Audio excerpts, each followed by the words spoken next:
পাখিরা দেখছুনি কেমন সুন্দর বাসা বানাইছে তাল গাছে। কোথায়? তাল গাছে। এই চড়ুই পাখি, খেজুর গাছে বাঁধলি না কেন? নারিকেল গাছে বাসা বাঁধো না কেন? আমরা জানি তোমরা যে আকাম কুকাম করো, এর বিনিময়ে বাজে বাজে গজব আসবে, গজব। ওই গজবে নারিকেল গাছ ভেঙ্গে যাবে, খেজুর গাছও ভেঙ্গে যেতে পারে, কিন্তু সহসয় তাল গাছ ভাঙবে না। আমরা গবেষণা করে ওই জায়গায় বাসা বানায় রাখছি, যেমন তেমন তুফানে আমগো মারতে পারবে না। দুনিয়ার মানুষের মেধায় কথায় ভুল, অথচ আল্লাহ পাক কেমন ইঞ্জিনিয়ার মৌমাছিকে বানাইছেন। মৌমাছির বাসাতে তাকাইয়া দেখো, এত সুন্দর মৌমাছি বাসা বানায় গাছের ডালায় নিচে, কোনো রশি দিয়া বাঁধাও নাই। একটা মৌমাছির বাসায় 20 কেজির উপরে মধু থাকে, ঠিক নি? মধুর বোতলগুলো খোলা, নিচের দিকে এক ফোঁটা মধু গড়াইয়া পড়ে না।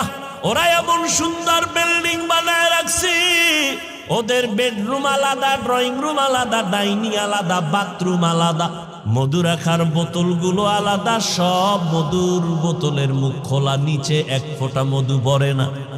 ওদের কামরা রুমগুলোর কোনো আঁকা বাঁকা নাই। আমেরিকার মৌমাছির বাসা, সুন্দরবনের মৌমাছির বাসা এক জায়গায় করে দেখো, মনে হয় জানো এরা সবাই এক মাস্টার, আমার আল্লাহর ছাত্র। মানুষ তুমি কতটাই যে দুর্বল, মেধার বেলায় দুর্বল, খানার বেলায় দুর্বল, চলার বেলায় দুর্বল, ধর্মীয় লাইনে দুর্বল, দুনিয়ার লাইনেও তুমি দুর্বল। এমন একটা মানুষ জমিনে নাই যে স্বয়ং সম্পূর্ণ। আমি কোরআনের তর্জমা জানি, কোরআন পড়তে জানি, যে পড়তে জানে না সে দুর্বল।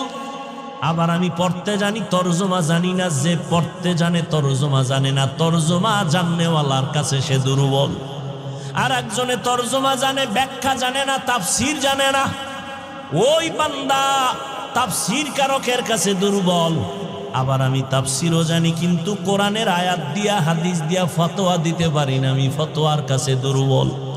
আল্লাহ দুনিয়াতে প্রত্যেকটা মানুষের দুর্বল বানায় রাখছেন।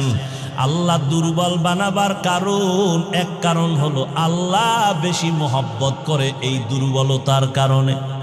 ঘরের ভিতরে বাচ্চা আছে, শিশু, মা বাবা ভাই বোন সব বড়, কিন্তু মা বাবা বড় ছেলেরে এত ভালোবাসে না বাচ্চাটারে যত ভালোবাসে, ঠিক নেই? আল্লাহ কয় আমি শক্তিশালী বাঘের এত ভালোবাসি না দুর্বল মানুষের যেই পরিমাণ ভালোবাসি। আমি জিনের এত ভালোবাসি না মানুষের যত ভালোবাসি। আমি ফেরেশতাকে এত ভালোবাসি না মানুষ তোমার এত ভালোবাসি। আমি বড় আদর করে তোমারে বানাইছি, আমি আল্লাহ বড় মোহাব্বত করে তোমারে বানাইলাম। তোমার মর্যাদাটা সবার উপরে দিয়ে দিলাম। ফেরেশতারা তোমার গোলাম, জমিন তোমার গোলাম, আসমান তোমার গোলাম, সূর্য তোমার গোলাম। ও বান্দা, এগুলো সব তোমার গোলাম বানায় দিলাম। এই বেটা, মাস্তানি করো, টাকা পয়সা, গাড়ি বাড়ি, বাতাস, সূর্য সব তোর গোলাম বানায় দিছি। এমনি তুই গাঞ্জা খাবি, মদ পান করবি, এই জন্য এগুলো দেওয়ার পেছনে কারণ নাই। আল্লাহ বলেন এই কারণটা যদি উদ্ঘাটন না করো, তাহলে আমি করায় গন্ডায় গলায় পাড়া দিয়া সব নেয়ামতের হিসাব নিব। সুম্মা লাতুসআলুন্না ইয়াউমা ইযিন আনিন নাঈম। ও বান্দা, তুই এত সম্মানের জায়গায় আসছো, ফেরেশতারা এত সম্মানের জায়গায় নাই। তুই দুর্বল মানুষটা এত সম্মানের জায়গায়। তোর সম্মানের কারণে তোর দুর্বলতা আছে, এরপরও তোর সম্মান। এ কারণে শক্তিশালী পাক তোর গোলামি করে, বাতাস গোলামি করে, সূর্য গোলামি করে। ও বান্দা, এমন সম্মান আমি আল্লাহ তোমারে দান করলাম। ওয়ালাকাদ কাররামনা বানি আদম ওয়া হামালনাহুম ফিল বাররি ওয়াল বাহরি ওয়া রাযাকনাহুম মিনাত তাইয়্যিবাত ওয়া ফাদ্দালনাহুম আলা কাসীরিম মিম্মান খালাকনা তাফদীলা। বনি আদম বড় দামি। আল্লাহ স্থলে পানিতে সম্মান মানুষের বাড়ায় দিছেন, জমিনে চলার মতো রাস্তা করে দিছেন আমার আল্লাহ, পানির মধ্যে চলার মতো ব্যবস্থা করে দিছেন আমার আল্লাহ। আল্লাহ জমিনের কুকুরেরও খানা দেয়, জমিন থেকে একটা পিপিলিকারও খানা দেয়, মানুষেরও দেয়। তবে মানুষের খানার মতো পিওর খানা আল্লাহ কাউকে দেন না। কাদের কুদরত দারি বার কামাল আন্তা রব্বি আন্তা হাসবি জুল জালাল। ও বান্দা তুমি দুর্বল, এখন দুনিয়াতে তোমারে পাঠাইছি পরীক্ষা নিব, আমলের পরীক্ষা নিব। কিসের? আল্লাযী খালাকাল মাউতা ওয়াল হায়াতা লিয়াবলুয়াকুম আইয়ুকুম আহসানু আমালা ওয়া হুয়াল আজিজুল গফুর।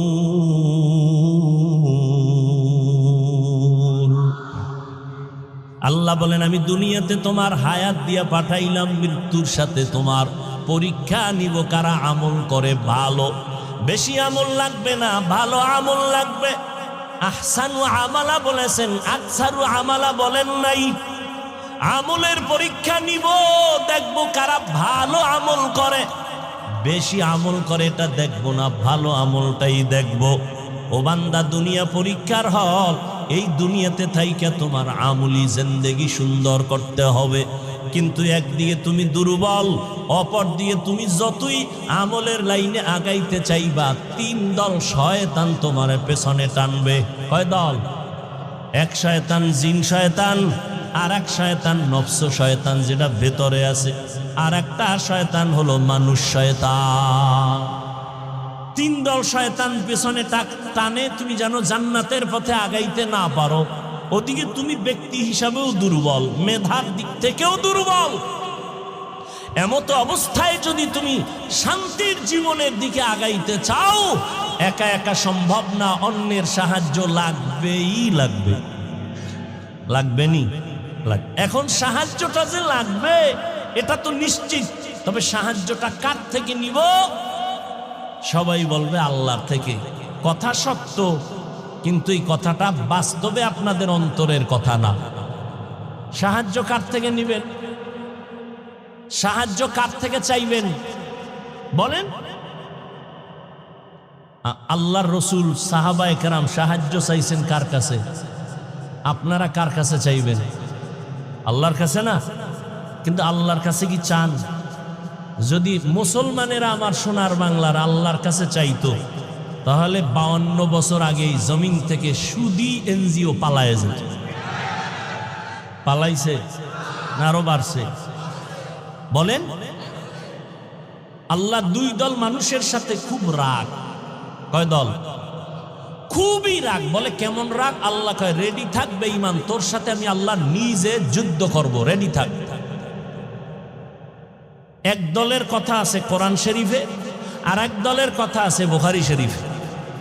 কোরআন শরীফে যেই দলের সাথে আল্লাহ রাগ, ওই দল সুদখোরের দল। আসতে বলেন কেন? বুখারী শরীফে যেই দলের সাথে আল্লাহ যুদ্ধের ঘোষণা দিছেন, ওই দল হলো যারা ওলিয়া উলিয়া মানে না, ওই দল। এ বিষয়ে বিস্তারিত বয়ান আমার ভিন্ন জায়গায় আছে। তাহলে সাহায্য লাগবেই, এটা তো আমরা নিশ্চিত। এখন কথা হলো সাহায্য কার থেকে নিব? সেই ক্ষেত্রে তাল মিলেন না, বুঝেন। নিজের অন্তর থেকে বিবেক দিয়া কাজ করবেন, বুঝে শুনে, এটার ফলাফল ভালো। আর আবেগে করবেন, এটার ফলাফল ভালো না। আচ্ছা, নিজের অন্তর যদি বলে যে এটা ঠিক, বুঝার পরে তাহলে ওদিকে মন আগায় যায়। এবার বুঝার চেষ্টা করি, সাহায্য তো আল্লাহর থেকে নিব, কথাটা এভারেজ বলে দিলাম, কিন্তু একটু ভালো করে গবেষণা করে দেখি তো। তিনটা দুর্বলতা যাদের মধ্যে নাই, তাদের থেকে সাহায্য চাইতে দেরি, পাইতে দেরি না। কয়টা দুর্বলতা নাই? 1 নাম্বার, যার পেছনে টান নাই। নাম্বার 2, যার অভাব নাই। নাম্বার 3, যার স্বার্থ নাই। এই 3 গুণে গুণান্বিত ব্যক্তিদের কাছে চাইলেই দেরি নেই, পেয়ে যাবে। এবার দেখেন তো, পৃথিবীতে এই 3 গুণ ছাড়া কে আছে? পিছনে টান নাই এমন কোন মানুষ আছে? আমারে সামনে আগাই স্ত্রী বলে টাকা দাও, সন্তান বলে দাও, মা বাবাই বলে দাও, তাহলে আমি যত আগাইতে চাই পেছনে টান আছে না নেই? বলেন। নাম্বার 2, অভাব নাই। একজন মানুষ দেখান তো পৃথিবীতে কার অভাব নাই, বরং যে যত টাকার মালিক তার অভাব তত বেশি। গরিবের অভাব 100 টাকায় সমাধান, কোটিপতির লক্ষ টাকায় সমাধান হয় না। কথা ঠিক নেই? বড় লোকের বাড়ি আছে 5 তলা রংপুর, এরপর মন ভরে না, বাড়ি আরো লাগবে। গরিব একটা খেরের করে থাইকাও কোনো পেরেশানি নাই। দুনিয়াতে অভাব ছাড়া কোনো মানুষ নাই। 3 নম্বরে দেখো এই জমিনে একজন মানুষ আছে কিনা যার স্বার্থ নাই। এই রংপুরের মানুষেরা বলো কার স্বার্থ?